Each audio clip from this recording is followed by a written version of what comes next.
नमस्कार, मेरे साथ हैं जयंती प्रसाद अग्रवाल। मेरा एक इंटरव्यू हो चुका है, उसे एडिट करने में शायद वक्त लगेगा, तो संभवतः ये इंटरव्यू आपके पास पहले पहुंच जाए। इससे पहले मैं इंटरव्यू पहले भी यही चाह रहा था कि मैं अग्रवाल सभा के निर्वाचन पर, उसके चुनाव की प्रक्रिया पर बातचीत करूं, उसके अचानक स्थगित हो जाने पर बातचीत करूं, उसी को लेकर सवाल किया। लेकिन अंदर ही अंदर कुछ इस प्रकार से भावनात्मक रूप से आहत हैं जयंती प्रसाद अग्रवाल कि वो उस विषय को ले गए राम भवन पर और वहां अपने ऊपर लगे हुए आरोपों का उन्होंने पुरजोर जवाब दिया है।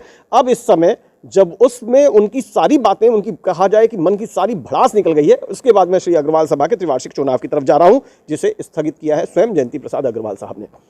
साधा सा सवाल है, बहुत कुछ मैं पूछ चुका, बहुत कुछ आप बोल चुके, वो राम भवन के तरफ केंद्रित हो गया। यहाँ जल्दी से बताइए और जल्दी जल्दी इसको समाप्त करते हैं कि क्यों कर दिया साहब आपने स्थगित। ऐसा है, श्री अग्रवाल सभा रजिस्टर्ड मथुरा का मैं मुख्य निर्वाचन होने के नाते 21/3/2023 और 22/3/2023 को विधिवत हर व्यक्ति को 10 से 3 बजे तक जो कोई फार्म लेने आया मैंने दिया। मैंने अपने माइक से जब 2:30 बज जाता था तो 50-30 मिनट बाकी हैं, अब 10-20 मिनट बाकी हैं, अब 10 मिनट बाकी हैं। कोई व्यक्ति मुझ पर ये इल्ज़ाम नहीं लगा सकता कि जो व्यक्ति मुझसे फार्म लेने आया हो और उसको मैंने फार्म न दिया हो। 138 फार्म मैंने 2 दिन में बेचे। मेरी पूरी चुनाव की टीम सक्रिय थी। हर व्यक्ति को बुला बुला के जिसको जो फार्म चाहिए, मैंने विज्ञापन अखबार में भी निकलवाया। मैंने सारे लोगों को मैसेज भी कराया, भाई आप लोग आइए और अपना फार्म लीजिए जिसको कुछ भरना है। मैं बिल्कुल, मेरी निष्पक्षता पर और पारदर्शिता पर किसी को वो नहीं होना चाहिए चुनाव में। मेरी 23 तारीख और 24 तारीख में किसी व्यक्ति को मुझसे कोई परेशानी नहीं थी। 23 तारीख को आदरणीय बीरेन जी, जो मेरे बड़े भाई भी हैं, सम्मानित व्यक्ति हैं, अगर वो कहीं रामलीला भवन पर बोलेंगे तो मैं उनका जवाब जरूर दूंगा। लेकिन अग्रवाल सभा में मैं उनका कोई जवाब नहीं दूंगा। आए मेरे पास, हम लोग सवा लगभग उस 3:15 पे आए। तो मैं इससे पहले एक बात और आपको बता दूं, उससे एक दिन पहले यानी फार्म बिक्री के दूसरे दिन मेरे पास उनका टेलीफोन आता है कि मैं बीरेंद्र भाई साहब प्रणाम, मैंने आपका नंबर फीड है मेरे पास, मैंने आदेश करिए। बोल मुझे एक फार्म चाहिए। मैंने कहा मैं 10 से 3 फार्म बांटता हूँ, आपकी जब मर्जी हो, जब फार्म आप ले जाएं, कोई दिक्कत नहीं है। अच्छा, फॉर्म किसके लिए चाह रहे थे वो?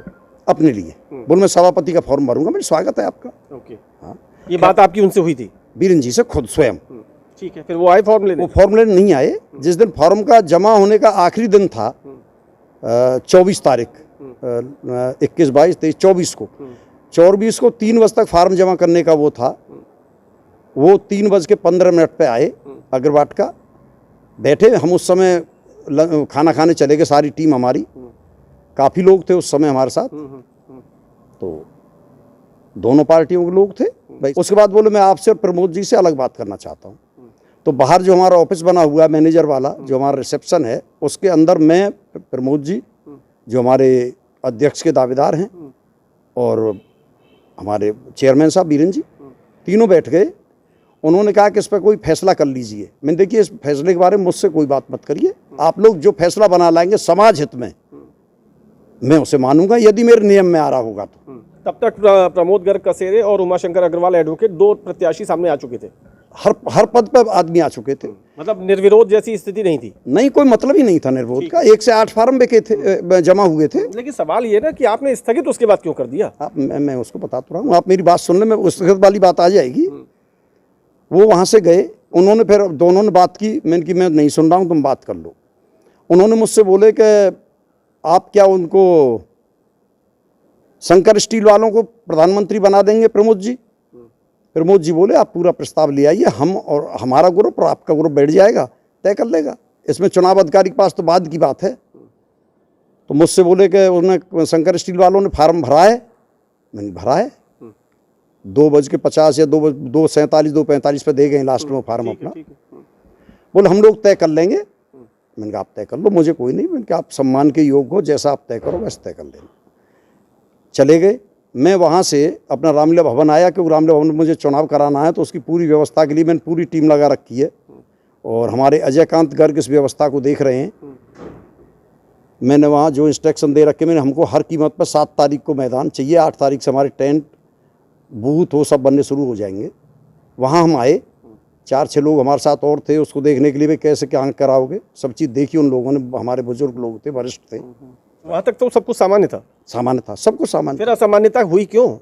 इसके बाद जब बीरेन जी वहाँ से गए, इनकी कोई मीटिंग थी, और मीटिंग में जब इन्होंने चुनाव अधिकारी पर दांगना शुरू कर दिया, वहाँ मीटिंग पे चुनाव अधिकारी को मेरे ऊपर काफ़ी आरोप इन्होंने चुनाव से संबंधित लगाए, जबकि भाई मेरे साथ तुम अभी बैठ के गए हो और सारी प्रक्रिया मेरी बिल्कुल पाक साफ है। वीडियो मैंने बनवाई है, एक मिनट की मेरे पास वीडियो है। आप लोग देखना चाहें, कोई और सम्मानित व्यक्ति देखना चाहे, वो वीडियो सब है। मैं बिना वीडियो के, आपको पता है पिछली बार भी काम नहीं कराया मैंने, ठीक है, फिर ताकि कोई मुझ पर आरोप ना लगा सके। फिर जैसे ही रामलीला भवन का नाम आया, देखिए अनूप जी, बिल्कुल मैं पाक साफ हूँ, मेरी पारदर्शिता कथनी करनी में कहीं अंतर नहीं है। मुझे अग्रवाल सभा में जैसे मैं मुख्य निर्वाचन अधिकारी हूँ तो उसी तक रखते सीमित। रामलीला भवन का मामला था तो अलग से बैठ कर रामलीला भवन की मीटिंग कर लेते, मुझे बुला लेते, चाहे जहाँ भी बैठते मुझे बुला लेते, मैं सम्मान से तो उनके पास जाता, मैं उनका सम्मान करता हूँ। लेकिन एक मंच पे जहाँ चुनाव शुरू हो गए हों और वहाँ चुनाव अधिकारी को ये लोग इस तरह की बात कहें और चुनाव अधिकारी को कलंकित कर दें, तो ये चीज़ मुझ पर सहन नहीं हुई। मतलब अब इसका मैं जल्दी से बोलो आप ये निकालूं, आपकी बातों का अर्थ मैंने ये निकाल के कह सकता हूं कि श्री अग्रवाल सभा रजिस्टर्ड के त्रिवार्षिक चुनाव आपने अपरिहार्य कारणों से जो स्थगित किए हैं, उसके पीछे आपकी भावनाओं को ठेस पहुंचना है। आप पर रामलीला भवन को लेकर के जो आरोप लगाए गए उसकी वजह से आप आहत थे और उसके बाद आपने ये निर्णय लिया है। रामलीला भवन की तरफ से तो मैं हाथ था ही, लेकिन चुनाव अधिकारी के नाते भी मुझ पर जो आरोप लगाए, जब मैं बिल्कुल पाक साफ 4 दिन काम हुए तक किए हुए। मतलब चाहे रामलीला भवन हो, चाहे चुनाव अधिकारी की भूमिका हो, वहां आपका कहना है कि मैं पारदर्शी था, मैंने सब चीजें एकदम ट्रांसपेरेंसी के साथ की, लोगों को बता के की, अपनी पूरी टीम के साथ की, फिर भी मैं आरोपों को झेल रहा था, इस वजह से मैं आहत हुआ और यही वजह था कि मुझे वो लेटर जारी करना पड़ा। मैं बहुत आहत था और इतना आहत था अनूप जी, मैं कुछ बता नहीं सकता। इन लोगों ने जो मुझ पर आरोप लगाए हैं, ये मेरे एक एक आरोप का जब तक जवाब नहीं देंगे मैं कोई चुनाव अग्रवाल सभा का नहीं कराऊंगा। पहले मुझे रामलीला भवन को अलग छोड़ दीजिए, अग्रवाल सभा से संबंधित, निर्वाचन से संबंधित मुझ पे एक इल्जाम लगे कि कोई दिखा दे, उसी दिन मैं इस्तीफा दे दूंगा मुख्य निर्वाचन अधिकारी। मेरा रहना बेकार है। मैं पूरी पारदर्शिता से 2019 में चुनाव कराया, आप मौजूद थे, आपने हर बात हर दिन पर डे आपने मुझसे आके वो किया। मैं उस वक्त भी पारदर्शिता से किया। मेरे आदरणीय मामा जी हैं वो जो वहाँ चुनाव लड़ रहे हैं, उमाशंकर अग्रवाल जी एडवोकेट, उस समय मेरे वो विधि सलाहकार भी थे। जो निर्णय किए उन्होंने ही किए पिछली बार, क्योंकि विधि सलाहकार पे ही सारी चीज़ें होती हैं। आज विधि सलाहकार पुराने चुनाव को भी कह रहे हैं, जो मेरे विधि सलाहकार रहे हैं, कि भाई वो तो सब उन्होंने ही गड़बड़ किया और इसको भी गड़बड़ करना चाहते हैं। पहले के बीच में अपना संयम, अपना नियंत्रण, अपनी भावनाओं पर नियंत्रण खोया है। मैंने शायद पहली बार जयंती प्रसाद अग्रवाल को ऐसा देखा है। काफ़ी मैं इन्हें मजबूत व्यक्तित्व का धनी मानता हूँ। ये बहुत मजबूत है, सामाजिक तौर पर मजबूत है और संग लोगों का साथ देने में भी हमेशा आगे रहते हैं। लेकिन आज पहली बार ऐसा लगा कि शायद भावुक हो गए, एकदम से उनकी आवाज़ लरज गई, उसमें बहुत भावुकता आ गई। खैर, मैं चाहूँगा कि कृपया करके आप अपना संतुलन बरतें। आपने कहा कि आपके मामा जी हैं, आज उन्हीं मामा जी से हमने बात की। उन्होंने कहा कि पिछली बार एक फलाने का तो उन्होंने ऐसे निरस्त कर रहे थे, एक फलाने से ऐसी भाषा बोल रहे थे, मैं तो तब भी उनको टोका था और मैंने उनसे कहा था कि देखो मैं आपका मामा होऊंगा वो अलग बात है, आपने मुझे विधि सलाहकार बनाया तो आपको मानना पड़ेगा, आपको मैं गलत नहीं करने दूंगा। वो 100% झूठ बोलते हैं। ये सब चीज़ें बिल्कुल सत्यनिष्ठा के साथ मैंने काम किया, उन्होंने भी सत्यनिष्ठा के साथ कार्य किया। मैं उनकी कहीं प्रशंसन उन पर नहीं लगा रहा हूँ, लेकिन ना उन्होंने मुझे किसी पर्चे पर टोका। उसमें तो पूरी टीम थी और दो विधि सलाहकार थे और तीसरे नगेंद्र मोहन मित्तल थे हमारे। कहा यह जा रहा है, आज जो हम लोग प्रेस वार्ता में से आए हैं वहाँ ये कहा जा रहा है कि सबसे पहले तो आप ये सोचे बैठे थे कि पूरी प्रक्रिया को निर्विरोध करवाऊंगा, और निर्विरोध भी करवाना कोई बुराई नहीं है, समाज में अच्छा मैसेज जाता है। लेकिन वो निर्विरोध में किस खाने में कौन फिट होगा ये जयंती प्रसाद अग्रवाल तय करने जा रहे थे। वो अपनी मनमानी करने जा रहे थे। आपको हिटलर और तानाशाह की उपाधियां दी जा रही हैं कि अध्यक्ष कौन बनेगा, प्रधानमंत्री कौन बनेगा, उपाध्यक्ष कौन बनेगा, संगठन मंत्री कौन बनेगा, कोषाध्यक्ष कौन बनेगा, ऑडिटर कौन बनेगा, ये जयंती प्रसाद अग्रवाल तय करने जा रहे थे। तो ऐसा निर्विरोध हम नहीं चलने देंगे, और निर्विरोध हो नहीं पाया। उन लोगों ने पर्चे वापस लिए नहीं। आप पर आरोप है कि आप लोगों ने लोगों को धमकाया, आप लोगों ने लोगों के घरों पे लोग भेजे, 2 या 3 विकेट आपने गिरा दिए, लेकिन बहुत से लोग अभी तक वापस नहीं हुए। तो अब आपके सामने मजबूरी पड़ गई चुनाव कराना, और चुनाव कराने की व्यवस्था आप पे है नहीं। आप एक निर्माणाधीन भवन में चुनाव करा रहे हैं, वहाँ कक्ष नहीं है, आपके पास टीम नहीं है।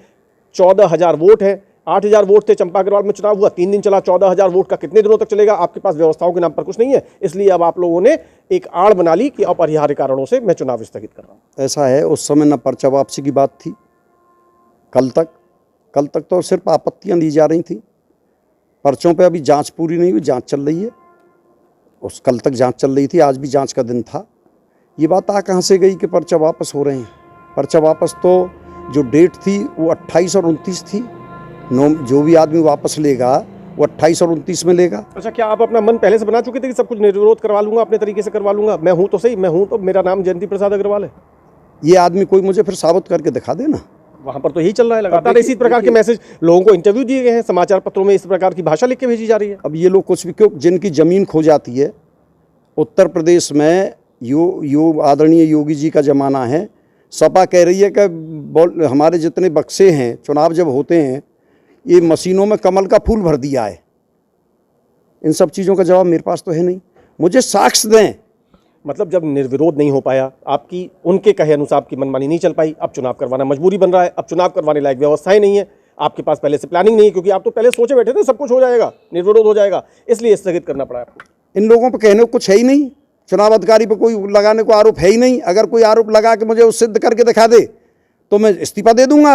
मुझे मुख्य निर्वाचन अधिकारी रहने का अधिकार ही नहीं है। अगर मैं कंचन लाल जी अग्रवाल सर्राफ ने कहा है कि अगर मुख्य चुनाव अधिकारी और उनके अन्य सहायक चुनाव अधिकारी, वो पूरी टीम अगर चुनाव स्थगित करती है, ये गलत है। अगर वो चुनाव करने में सक्षम नहीं है तो उन्हें अपने पदों से इस्तीफा देना चाहिए। मैंने कहा कि तो फिर आप कर, बोले किसी को भी लाइए, मेरे को लाइए, मैं करवा दूंगा। कंचन लाल जी का मैं जवाब अगर आप चाहें दे सकता हूं। चुनाव ये बीएसए कॉलेज में होते थे, पिछली बार हुए, आपको ध्यान होगा। मैंने जब से आया हूं मैंने बीएसए कॉलेज में ही चुनाव कराया पिछली बार। बीएसए कॉलेज के सभापति हैं, आज भी हैं। ये खुद तो घुस नहीं सकते बिल्डिंग में, ये किसी का क्या चुनाव कराएंगे? वीरेंद्र जी ने 3 या 4 फॉर्मूला दिए हैं, मुझे याद आ जाएंगे तो सारे बता पाऊंगा, 2 याद आए, 3 याद। पहला उन्होंने दिया है कि एक काम करिए, उमाशंकर जी और प्रमोद गर्ग कसेरिया का चुनाव करवा दीजिए और 5-5 अन्य लोगों का चुनाव करवा दीजिए, इन्हें कार्यकारिणी बनाने के लिए फ्रीडम दे दीजिए। दूसरा उन्होंने दिया है कि सिर्फ प्रमोद जी और सिर्फ उमाशंकर जी का ही चुनाव करवा दीजिए। तीसरा उन्होंने दिया है कि आपको निर्विरोध सभापति घोषित कर दिया जाए। चौथा उन्होंने दिया है कि जयंती प्रसाद अग्रवाल को सबसे पहले तो निर्विरोध अग्रवाल सभा का सभापति घोषित करिए और संविधान में बदलाव करिए कि वो आजन्म सभापति रहेंगे। आप इस फॉर्मूले में से किसी पे राजी हैं? ऐसा है, मैं मुख्य निर्वाचन अधिकारी हूं, मैं नियमित रूप से चुनाव कराऊंगा, नियम के अनुसार कराऊंगा, 43 पदों पर कराऊंगा। ना एक पद पर चुनाव होगा, वो लोग पर्चा वापस ले जाए, एक पद पर करा नहीं हो तो उनका अधिकार है, मेरा अधिकार तो नहीं है। नहीं, उन्होंने कहा है कि गतिरोध समाप्त करने के लिए हम ये फॉर्मूला दे देते हैं। मेरे पास क्यों फॉर्मूला आ रहे हैं? प्रमोद जी और वो बैठ लें, जो फार्मूला ये लोग समाज लाए बना के, मुख्य निर्वाचन अधिकारी से मान लेगा, ले आए। खुद आश्चर्य में हूं जयंती भाई साहब, मैं तो खुद आश्चर्य में हूं कि जब चुनाव होता है तो 2 प्रतिद्वंदी या 2 गुट आमने सामने होते हैं, या मुख्य निर्वाचन अधिकारी से लड़ाई हो रही है। यहां आप पार्टी बन गए हैं और इसी बात का तो वो आरोप लगा रहे हैं कि आप पार्टी हैं, प्रमोद गर्ग कसेरे आपका चेहरा है। और जब प्रमोद गर्ग कसेरे को या तो निर्विरोध या चुनाव जिता करके अगर वो ले आते हैं तो जयंती प्रसाद जी के नेतृत्व में एक कॉकस काम करेगा अग्रवाल सभा में।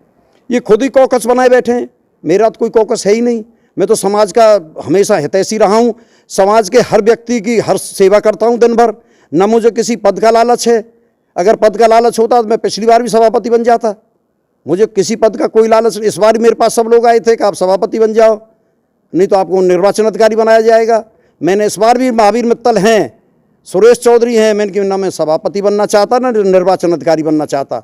अब उनकी रणनीति ये है कि पहली बात तो वो आपकी तरफ अपनी अपील भेजते हैं कि हमें उम्मीद है कि जयंती प्रसाद अग्रवाल एक अच्छे मुख्य चुनाव अधिकारी का पद का होने का परिचय देंगे, निष्पक्ष चुनाव करवाएंगे, समय से चुनाव करवाएंगे, बहुत अच्छा चुनाव करवाएंगे, जीत हर मतदाता के हाथ में है।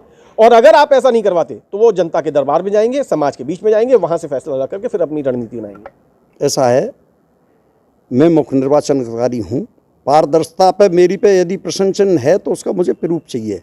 मेरा एक भी कोई प्रत्याशी इस मैदान रामलीला में, इसमें अग्रवाल सभा में कोई प्रत्याशी मेरा नहीं है। मेरे सारे प्रत्याशी हैं, मेरे सारे अग्रबंधु हैं। तो चुनाव करवाइए ना सर। मैं चुनाव कराने के लिए कब मना कर रहा हूँ? फिर आपने स्थगित कर दिया। स्थगित किया, मुझे आहत हुआ। जहाँ अब लोग ये भी तो कह देंगे ना जयंती भाई साहब कि अपनी व्यक्तिगत भावनाओं को आप संस्था के चुनाव पर क्यों लाद रहे हैं? आहत हुए आप अपना जवाब ले लेते। मैं आहत हूँ, मैं करा दूंगा, जब भी मेरे मौका पड़ेगा मैं चुनाव करा दूंगा। मैं इन लोगों के कहने से चुनाव जब आपकी भावनाएं थोड़ा सा आप कूल हो जाएंगे, शांत हो जाएंगे, जब मन का कष्ट तो दूर होगा, तब उसके बाद आप फैसला लेंगे। मैंने आपसे ये कहा है कि ये मेरी बातों का जवाब दे दें। मुझ पर जो प्रशंसन लगाया इन्होंने, रामलीला भवन को अलग कर दो, रामलीला भवन का अग्रवाल सभा आपको मुख्य चुनाव अधिकारी के तौर पर जो सवाल खड़े किए सवाल खड़े किए उन पे ये लोग आए, आप जवाब दें या तो साक्ष्य दे। ये साक्ष्य देना मुझे। अच्छा, मान लीजिए अगर ये नहीं आते हैं तो नहीं आते हैं, मैं जब तक चुनाव नहीं कराऊंगा, जब तक मुझे साक्ष्य नहीं देंगे। सर ये तो बहुत आप खड़ा लठ गाड़ रहे हो ना, ये तो गलत है सर। आपको थोड़ा सा लोचशील होना चाहिए। आप एक पद के, एक संवैधानिक पद के दायित्व निभाने के लिए आप भेजे गए हैं। अनूप जी, अगर संवैधानिक पद ये लोग मानते, ये लोग तो मानते ही नहीं किसी चीज को, न ये नियम मानते, न ये नियम आप जानते। ही बड़े दिल का परिचय दीजिए, पूरे समाज का सवाल है सर। पहले से 1 साल लेट हो चुका है ये चुनाव, अब तो करवाइए, अब तो सब चीजें बहुत आगे बढ़ गई हैं। मैंने कब मना किया चुनाव कराने के लिए?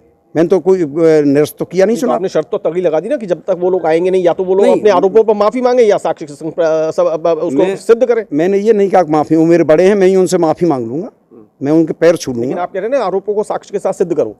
जब उन्होंने आरोप लगाए हैं पारदर्शिता पे, तो साक्ष्य तो देना ही पड़ेगा ना। मैं इनको लेटर लिख रहा हूँ कि आप 3 दिन के अंदर मुझे जवाब दें। मैं लेटर जा रहा है, मेरा लेटर बन रहा है।